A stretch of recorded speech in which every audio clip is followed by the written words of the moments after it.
Jaya Radha Madhava Kunjabi Hari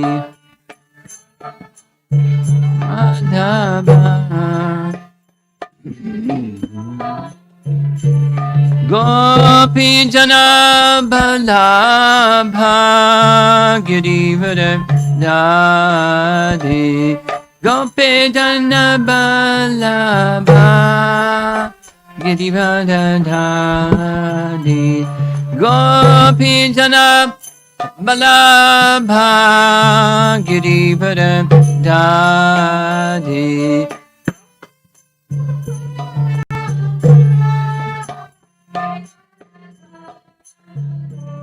Yashodanandana Brajajanandana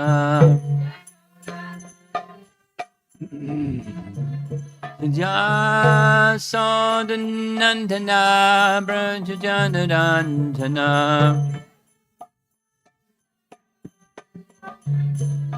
Jamunatiravanam Chadi Yamunatiravanam Chadi Jaya Radha Madhava Kunjabi Hadi Madhava Kunjabi Hadi Jaya Radha Madhava Kunjabi Hadi Madhava Kunjabi Hadi Gopi Jana Balabha Girivara Radhe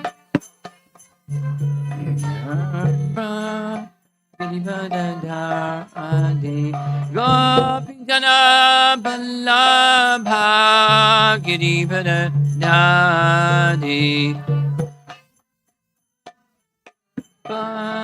Girivara Radhe Jasodanandana Brajajanarandana Jasodanandana Brajajanarandana Yamunatiravanam Chadi Yamunatiravanam Chadi Jaya Radha Madhava Kunjabi Hadi Madhava Kunjabi Hadi Jaya Radha Madhava Kunjabi Hadi Madhava Kunjabi Hadi Jayom Vishnupad Paramahamsa Parivajagacharya Astatara Sri Mother's Divine Grace Sri Bhaktivedanta Swami Srila Prabhupada Ki Gaura Premanandi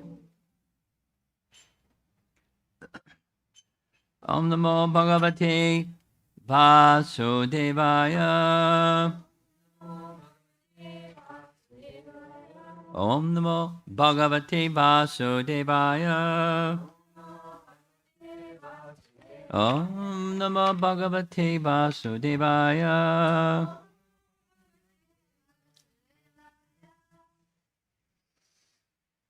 We're continuing with one of the two summary verses from this Damodara Lila, texts 20 and 21. We heard from chapter 8, they're summarizing the whole section, in addition to telling the story or narrating the Lila, Shukadev Goswami chooses to tell this particular story at this particular time to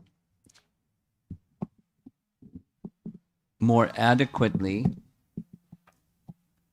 respond to a question that's in chapter 8 from Maharaj Parikshit.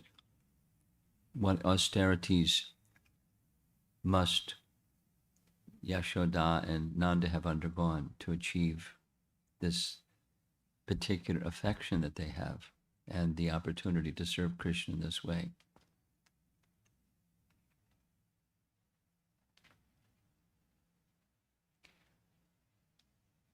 The Bhagavatam is a mystery, like we discussed a little bit yesterday evening. There's understandings of the Supreme Personality of Godhead that we're just not going to hear any other place. There's no other scripture that gives these understandings.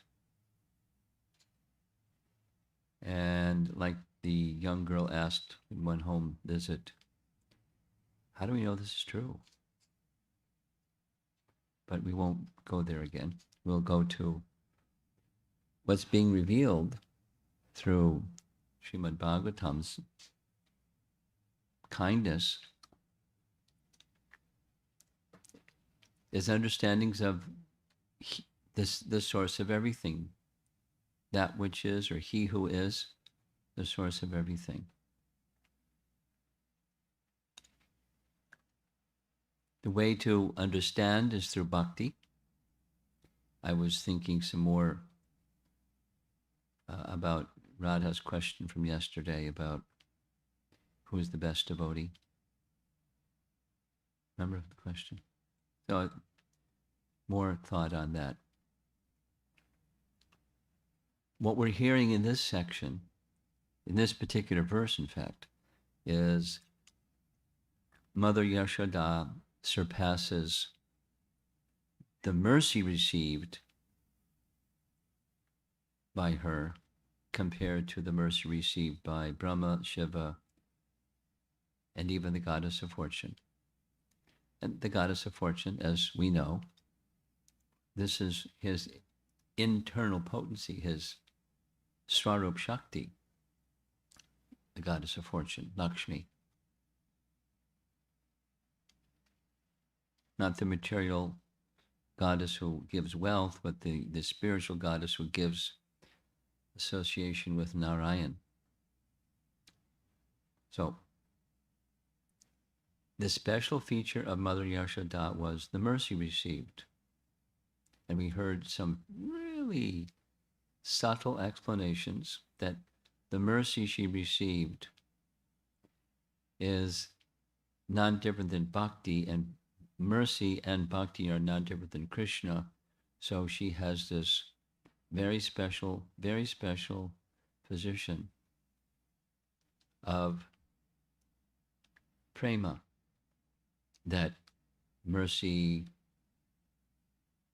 or bhakti, the prema bhakti that she has, is not accessible. It hasn't been awarded to these other personalities.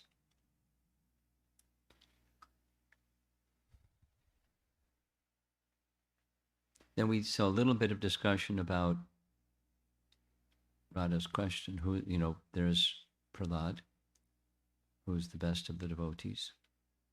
There's Haridas Varya, Govardhan, the best of the devotees. There's Uddhava, the best of the devotees. And, it's a nice long list, the best of the devotees. The gopis. I'll just make mention of this reference, two references. One is from a commentary on Srimad Bhagavatam, known as Chaitanya Manjusha, by Srila Chakravarti Thakur. That's how Bhaktisiddhanta addresses him, where Ramya Kachit Upasana Vrajavadhu Vargena Ya Kalpita. There it says Ramya. You probably know some people named Ramya. Nice girl's name. Ramya in the Sanskrit is pleasing. Kachit, that which is pleasing. Upasana, we know what upasana means, worship or the process of worship. And vraja vadhu, vraja vadhu, that's the gopis. Now vadhu, this means wife, correct? Vadhu means wife. So this is speaking of married gopis. Vraja vadhu, vargena. Vargena means a group. It's the worship of the upasana of Vraja Vadhu, the gopis of Vrindavan, is the most pleasing. So what's pleasing to Krishna? And then most pleasing to Krishna? It's love and devotion. So the greatness of the gopis is their love and devotion. And their love and devotion is unexcelled. And their being able to please Krishna is unexcelled. Ramya Kachit. And amongst them, of course, is Radha.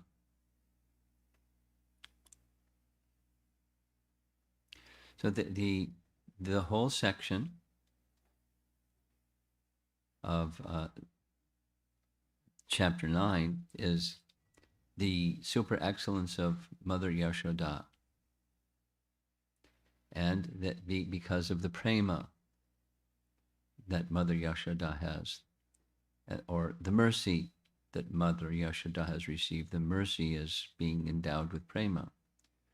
So the residents of Vrindavan in general, we can say the best of all, this is Brihat Bhagavatamrita, the best of all the devotees, or those who have received the greatest of the Lord's mercy.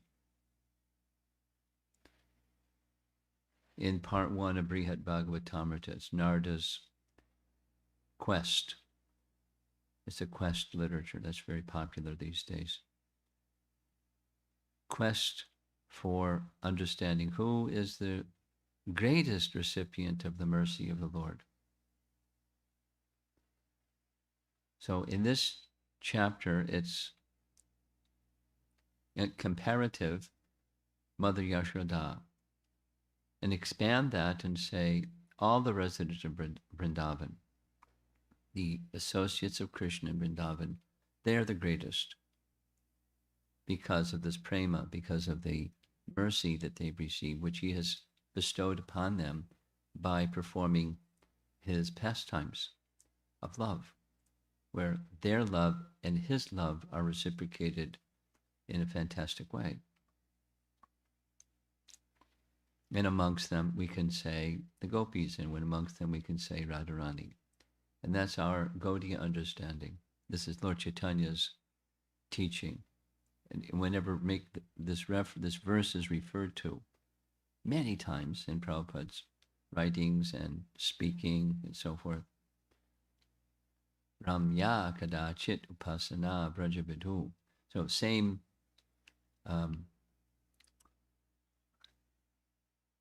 Arajo Bhagavan Brajesha Tanayas Taddhama Vrindavanam. Vrajesha Tanayas. Vrajesha, Vraja Isha Tanaya. Vraja Isha, Nanda. Tanaya, son. Krishna is the worshipable object, Arajo Bhagavan. Who? Brajesha Tanayas. His abode is Vrindavan, and the most pleasing form of worship is the worship of the Vrajavidhu. And the Srimad Bhagavatam is the Pramanam Amalam, the perfection, Prema, Pum, Artamahan. Prema Pumarto Mahan. And Sri Chaitanya Mahaprabhur Matam Idam Tatra Dara Na Paraha. He has the highest regard for Lord Chaitanya.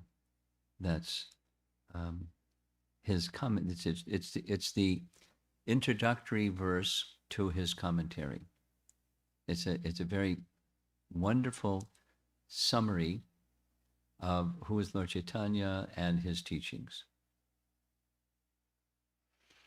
And his teachings, one more time, is the most pleasing form of worship, upasana, of Krishna, the Vrajesha Tanayas, the son of Nanda, is that exhibited by or carried by the gopis of Vrindavan. So if we were to make the definitive statement, who's the best of Krishna's devotees, we can say all of them, and amongst all of them, Radha is the best. And the criterion, going back to what we've been reading, is the prema. And of all the forms of prema, the Madhurya prema is topmost, even in a comparative way compared to Mother Yasoda. Or like the question yesterday, even Prahlad, because Prahlad doesn't have that prema. He's a Vaikunthavasi. He's a pure devotee. Therefore, he's the best of devotees. And there's many best of devotees in Vaikuntha. And amongst all the pure devotees who are the best, the residents of Vrindavan are the best of the best. And so forth. So that's some thought. Where Bhagavatam, this particular verse, is giving us that understanding, this very special position of Mother Yasoda. So here's the verse that we are covering. It's text 20 from chapter 9. Shukadeva Goswami is praising Yashoda's prema. Translation: neither Brahma, nor Shiva, nor even the goddess of fortune, who is always the better half of the Supreme Lord, can obtain from the Supreme Lord, the deliverer from this material world, such mercy. Prema equals mercy, and mercy equals prema, at least in this context.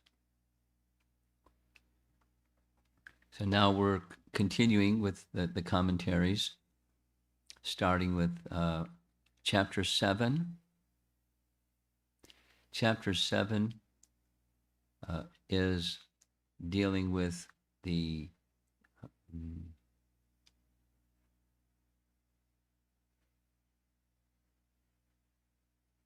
explanation of the children of Vrindavan, of the Shakatasura killing. And the kids said what happened, and none of the parents believed. Same as what happened after the Yamala Arjun trees were pulled over. No one believed it. They're just children.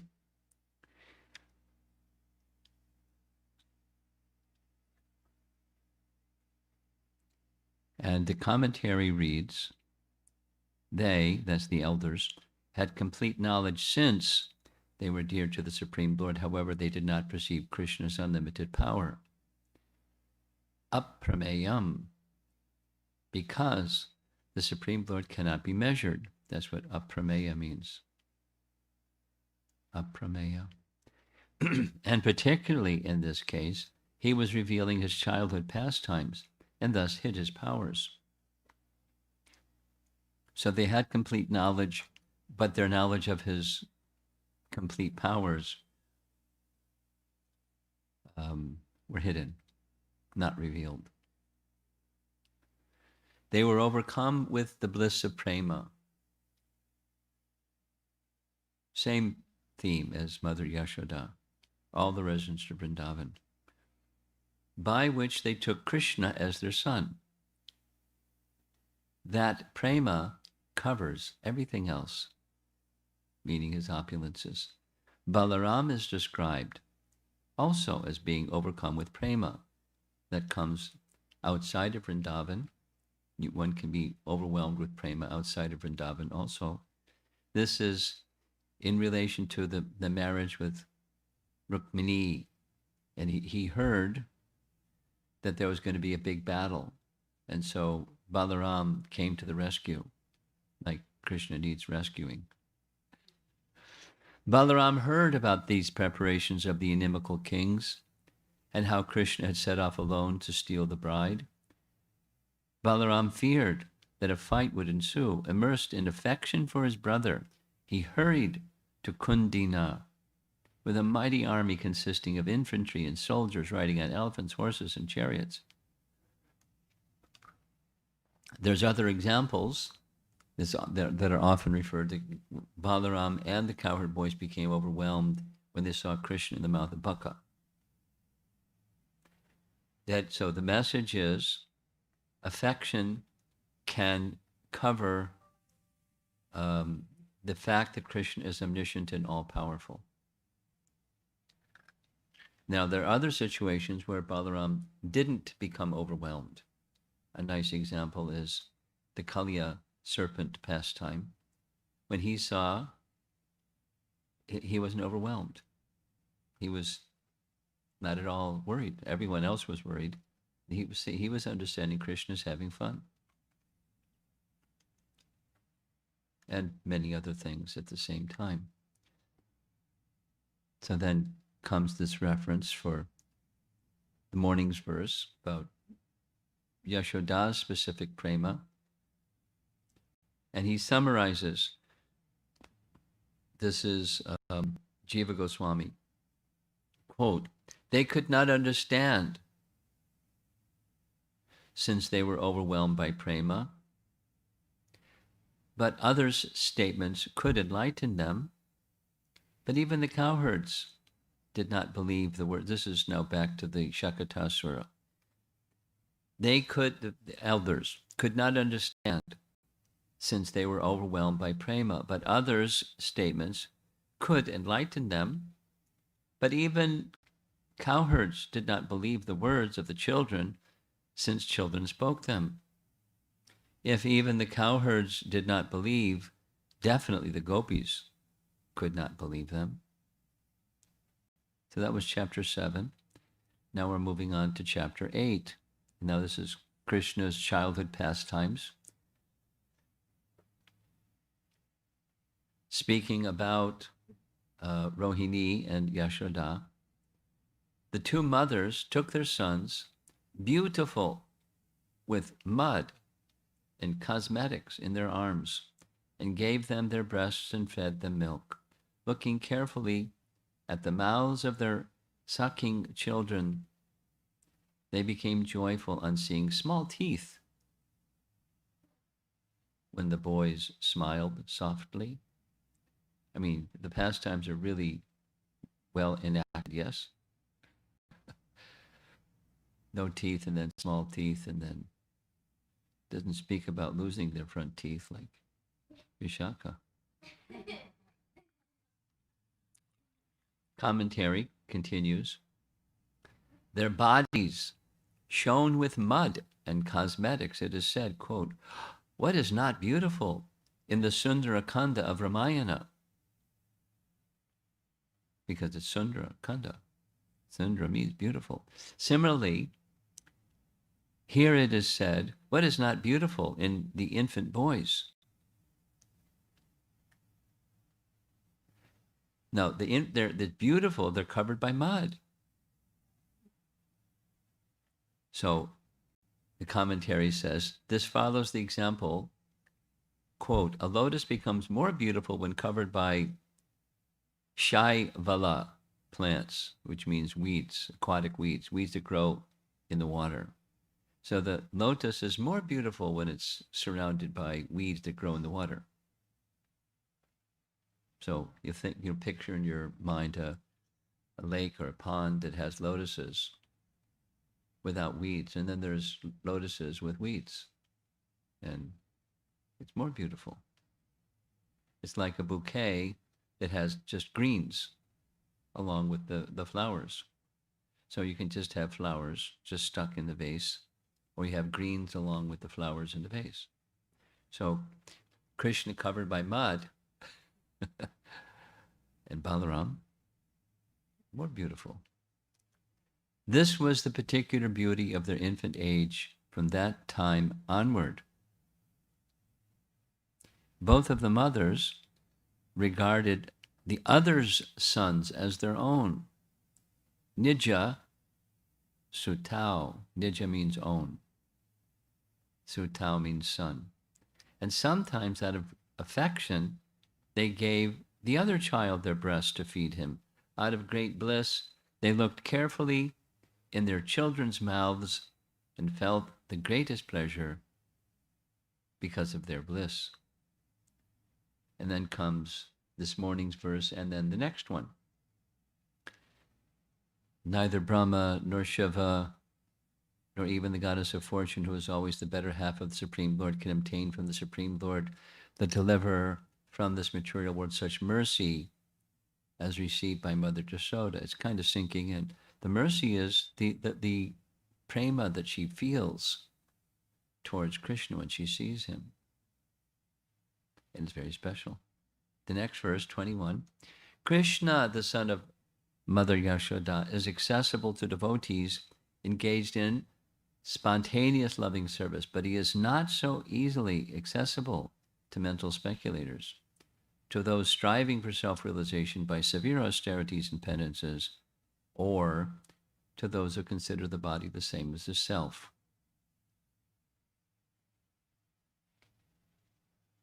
Sma, it expresses joy or wonder. This is chapter 8 again. Mukham is in the singular sense. Each mother looked at the mouth of one child at a time with love.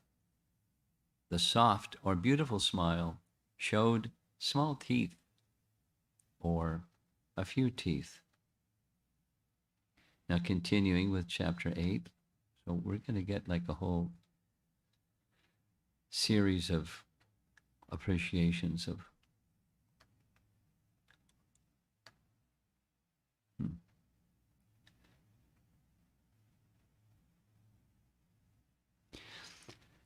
This is verse 25 of chapter 8.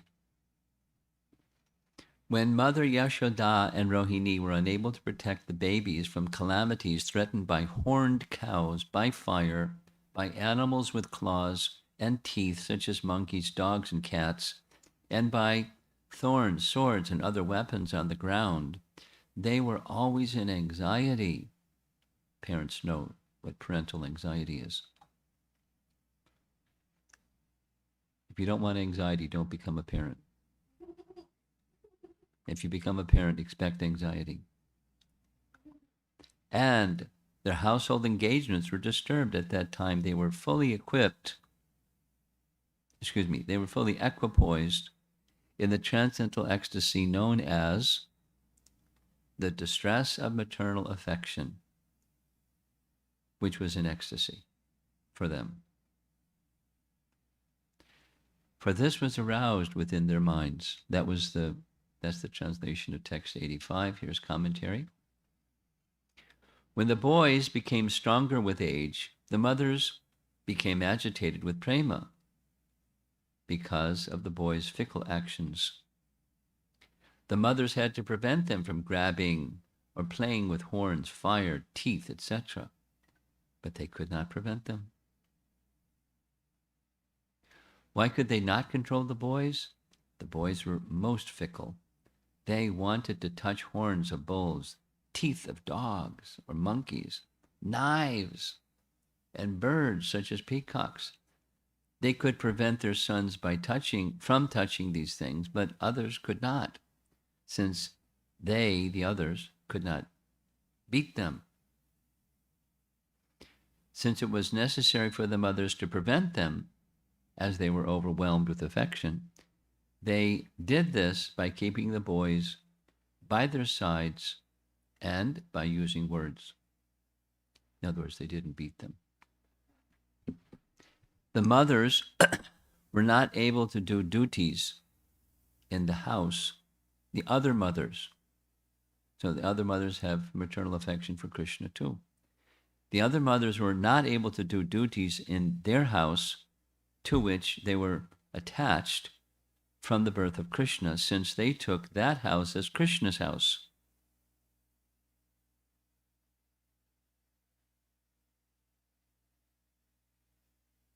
That's their consciousness. It's not Krishna's, not their son, but it's Krishna's house because of their attachment to him. Thus, their minds they also became very unsettled. When the people of Vraja became unsettled, the unsettled state known as Sanchari Bhav, called Chapala, nourished their Sthai Bhav, called Vatsalya, and became superior to Samadhi. So we know what Chapala means. That's the mind. Chapala Himana Krishna. The mind is flickering. And when it's used, at least the translation of Chapala in relation to Bhava, it's a particular Sanchari Bhava. It's restlessness arising from ecstatic emotion. Restlessness arising from ecstatic emotion. Their minds became filled with ecstasy and particularly manifested as restlessness. That's a bhava, sanchari bhava, that nourishes their sthai bhava. Sthai bhava means steady ecstasy. And when bhavas mix with their steady ecstasy, it's called rasa. Rasa, so say it backwards. Rasa means there's a particular sthai bhava or steady ecstasy that when that steady ecstasy mixes with different bhavas, it becomes rasa, prema rasa. So in this case, their parental affection, they were quite familiar with anxiety because of their affection for Krishna. And it was an ecstatic anxiety, which became superior to samadhi. The highest state of happiness in the house became manifested.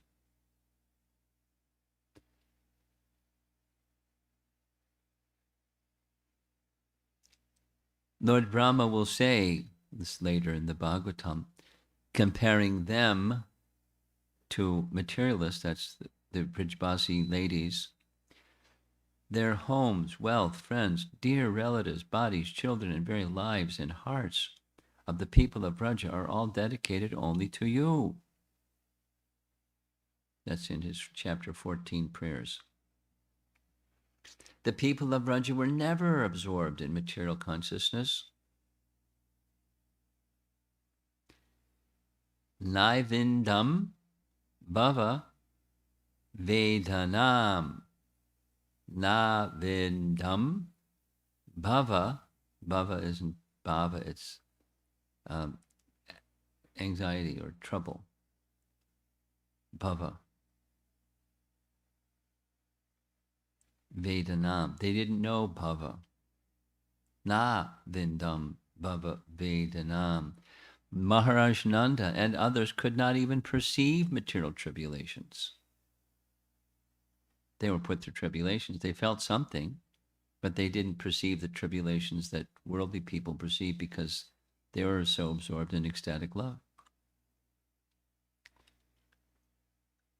Now here we go. Yashoda's bhava is described in our verse this morning.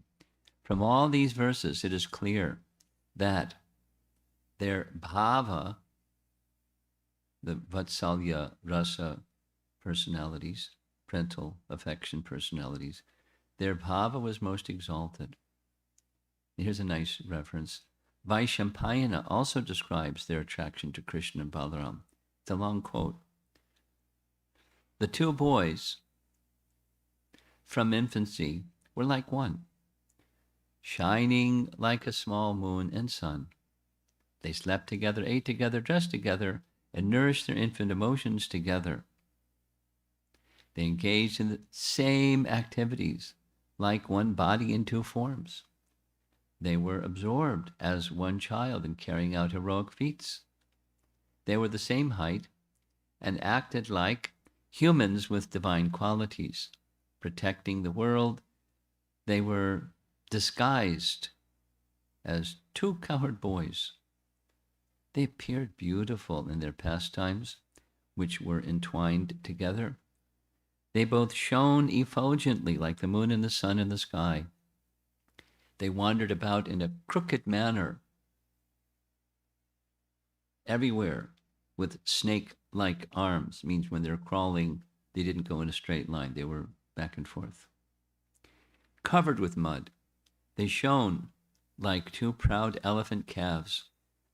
Sometimes they were smeared with ashes, and sometimes with cow dung. The young boys, bright as fire, would run about, and sometimes they would crawl about on their knees. They would play in the calf pen, covered with cow dung up to the head. Endowed with all beauty, they gave joy to their parents. Sometimes they would insult others and laugh. They were filled with mirth, and their hair was disheveled. With moon-like faces, the two boys shone with splendor. Very nice, huh?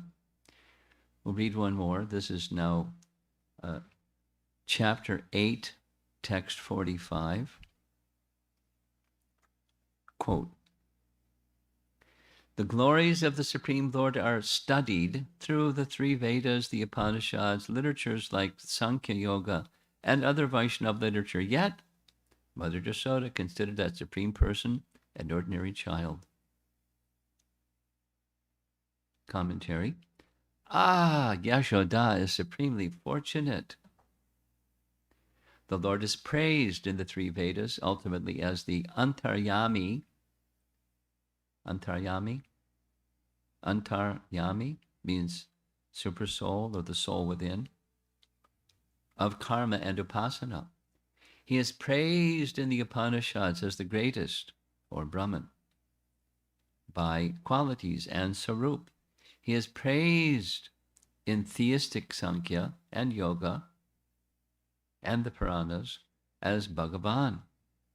He is praised in the Pancharatra Agamas. Pancharatra Agamas is the texts that describe worship. We talked a little bit about it yesterday. Lakshmi in some temples is along with the form of the Lord and his Shaktis. Over there, the Agamas say you worship the Shakti also. That's so. Pancharatra Agama scriptures praise him as well. Sattvatai, so goodness, sattva, which are filled with worship of the Lord. The Agamas, as well as the Puranas, are included in this because they are accepted as angas of the Vedas. The Lord is glorified to some little extent, upa, in these works, since the Lord is actually unlimited. She, Mother Yashoda, considered the Lord to be her own son, caring for him affectionately as a mother. This is greatly astonishing.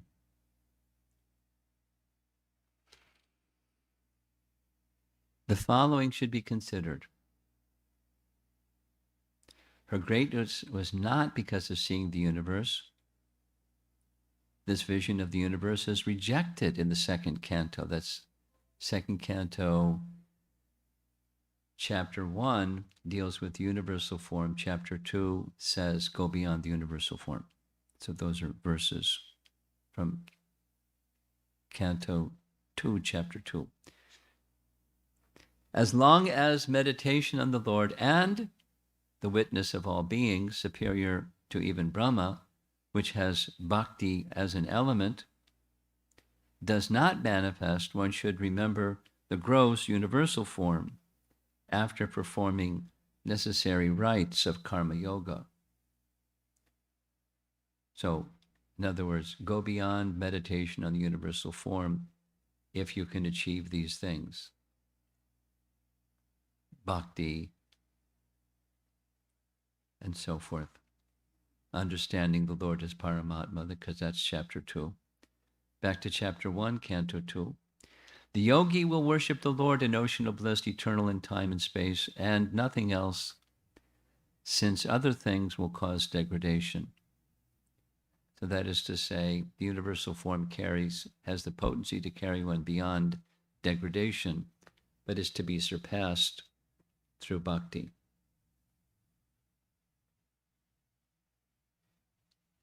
Paragraph.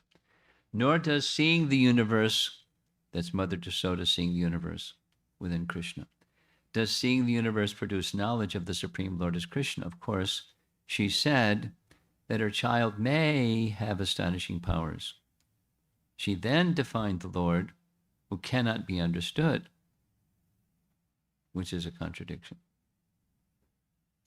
She then stated that she thought Krishna as her son, just as she thought of Nanda as her husband because of Maya. But this does not mean that she saw Krishna as the Lord, for otherwise she would have praised him as Devaki did. And at no point did she offer prayers like Devaki did.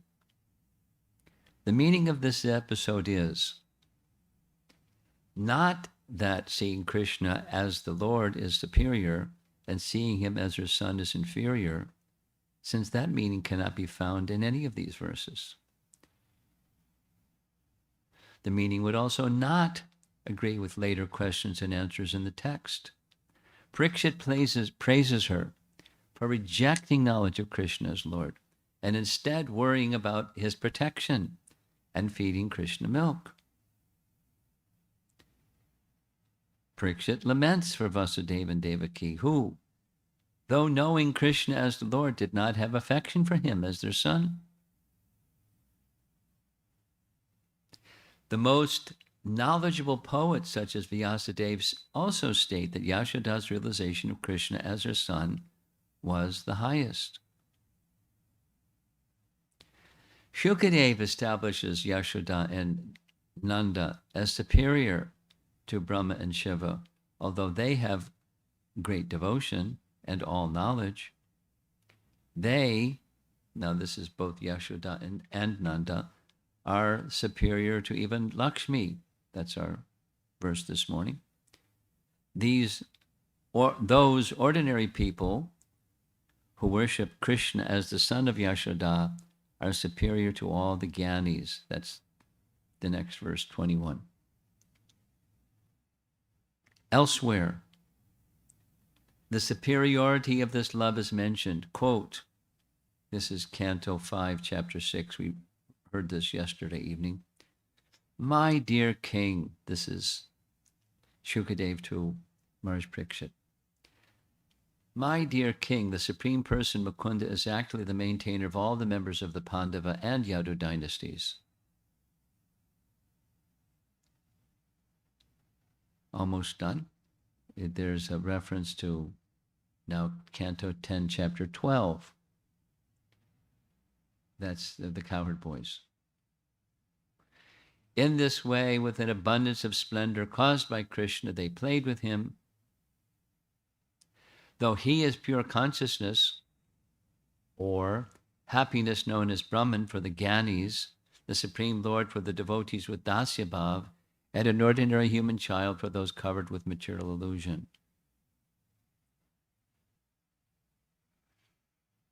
That is, the prema factor is extended here by Shukadeva to the Cowherd Boys. It's not that Mother Jasoda has a franchise on prema. She has a particular kind of prema, and it's unequaled by others. Final sentence. If this is so for the general devotees, what to speak of those like Yashoda and Nanda? Thus, the conclusion stated becomes even stronger. And that's it for this morning. And we're at 8:24. Let's see if we have some discussion. Okay. Radha's ready as usual. What would we do without Radha? We'd end class early. That's what we do. Go ahead. My question is, why?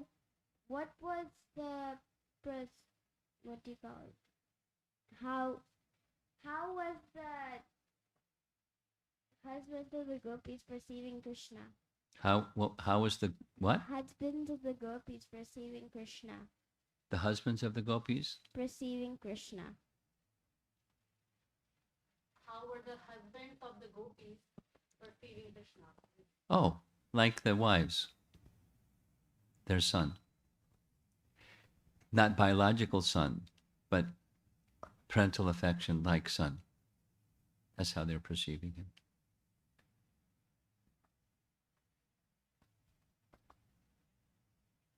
They had their own children. They had boys, and the boys were Krishna's friends.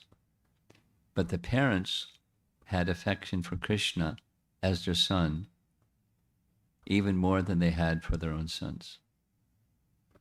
That's how they perceived him. Why didn't Krishna take out,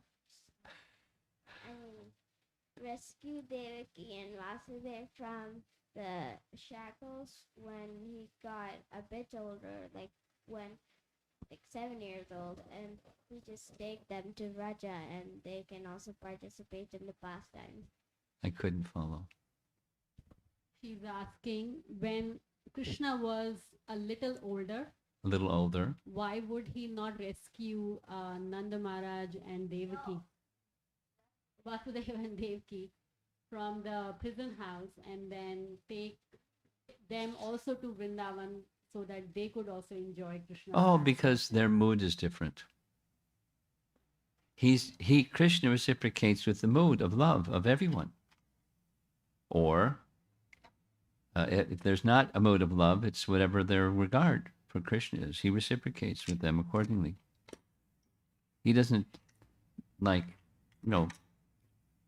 elevate somebody beyond their capacity. They have their capacity. Now, the pastime at Kurukshetra has a special significance because then the Brijvasis mixed with the residents of Mathura and Dwarka. It was, that must have been a very interesting experience. So it's a long chapter, but they have their bhava, and Krishna supports and reciprocates with their love. So he didn't cross over. He supported. Third question is, when Balaram stopped Yashoda from going into the river to save Krishna from the grip of Kalia, I got reminded of Lakshman trying to Sita trying to push Lakshman to go, but Lakshman was resistant, and Sita had a big reaction. So what was the reaction of Yashoda? I got the Lakshman prevented Sita from doing what? Yeah, so Sita was trying to make Lakshman go to the forest to save Ram, but Lakshman didn't go. So then over here, it's like similar. Balaram is stopping. Well, Balaram was better at stopping Mother Yashoda than Lakshman was at stopping Sita. So what was Yashoda's? It's a different pastime. So what was Yashoda's reaction to that? Whose reaction? Yashoda's reaction. Because Sita's reaction was like, "Hey." Well, we don't know what her reaction was, but he's Balaram. He stopped her. We don't hear how she felt by being stopped by Balaram. Okay.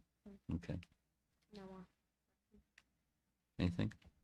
Yes, Maharaj. So I was trying to understand the difference in different tattvas. And so Srimati Radharani, like you said, Mother Shoda is a Nitya Siddha devotee. Yes. So what is the position of Srimati Radharani? Is she an expansion of Krishna, or is she a Nitya Siddha devotee, or is both this could be the same also? Nitya Siddha sometimes feels The term Nitya Siddha means eternally perfect, and she's certainly eternally perfect. And she's an expansion of Krishna's or she is Krishna's Ladini potency. So you can say she's Ladini potency. She's an expansion of Krishna, and Krishna's Ladini potency. Both are correct. So also I'm trying to understand the difference in Jiva Tattva and Krishna Tattva. So what would be the right understanding that Nitya Siddha devotees are like Krishna Tattvas, they are not Jiva Tattva? No. Krishna Tattva is not, my understanding is like this. It's a term that means, very simple, eternally perfect. So you can say Krishna is eternally perfect. But the term Nitya Siddha generally applies to those who are devotees. In the category of devotees, they're eternally perfect devotees. And in those eternally perfect devotees, some are Shakti Tattva and some are Jiva Tattva. So Radharani is the Shakti Tattva. She sure is. And Mother Yashoda? She's Shakti Tattva, Nanda Maharaj. So then another question is, could some Jiva Tattvas be Nitya Siddha devotees? Yes, of course. Oh, yeah. Not just Shakti Tattva. You're asking the same question, same answer, yeah. Not just.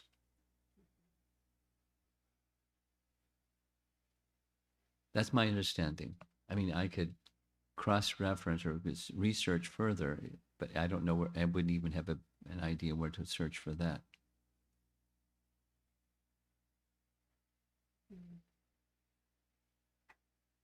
Just one more question. Okay. It is puzzling to understand that gopis have pride, and my understanding is that It's a transcendental pride. Spiritual pride. Yeah. Feeling Yeah. obsession on Krishna. Basically. Yeah. So there cannot exist any material pride. That's correct. Zero. May I just ask one? So, in the first lecture you had in Boston, I asked the question about what was the success of Mother Yashoda when she was even apparently angering him or chastised him. So my realization today is that the success is to feel the presence of Krishna, whether it's this pastime or that pastime for her. And I think today you mentioned one statement, I kind of forgot the exact phrase, that she was rewarded by the presence of Krishna, something like that. So is that the reward we look for, whether the outcome is this or that, but when you feel presence of Krishna, that's really the reward. Yeah. Maya Sakta, Manakparta. That's the perfection. And it can look like this or that. And the feelings are going to be this or that. But the perfection is attachment to Krishna in love. Yeah. More? Yeah. Can we ever become a Nitya Siddha? You asked that question already. No, not Mother Yashoda, but Yes, you asked that question already. You can become a sadhana siddha. not a Nitya Siddha. Nitya siddha is nitya. You don't become nitya. Okay. Anything? Okay. We have anything online? Online. This is Jordan Champagne devotee. In the purport, it explains Mother Shoda is a Nitya Siddha devotee, are all eternal associates in this category. Yes. Yes. Next. Okay. Srila Prabhupada ki jai.